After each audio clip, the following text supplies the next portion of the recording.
আমরা বেরিয়ে পড়েছি এখন বনমালীপুর সবাই তো এখানে দিদিভাই বড়মা পেছনে আছে, এই সামনে আছে বোনপো। 10 মিনিট লাগবে ঢুকে দেখবে। চলো আমরা এখন চলে এসেছি দিদির বাড়ি দেখতে। একদম এই যে বাড়ির মালকিন দাঁড়িয়ে আছে, বাড়ির মালকিন এখন আমাদের বাড়ি দেখাতে এসছে।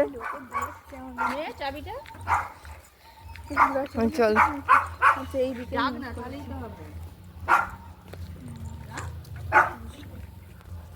তাহলে এখন আমরা একটু দিদির বাড়ি দেখে নিই, তারপর যাচ্ছি হচ্ছে আবার বনমালীপুর। এখন আবার তো নতুন প্রতিবেশী থেকে চেঁচাতে লেগে গেছে। এখন বৃষ্টি এসে গেছে তাই আমরা দাঁড়িয়ে পড়েছি। এই দেখো ওখানে প্রচুর জোর বৃষ্টি হচ্ছে। এখানে দিদিরা দাঁড়িয়ে আছে, এখানে বর্মা দাঁড়িয়ে আছে, এই যে এখানে সবাই আবার জল থামলে তারপর আবার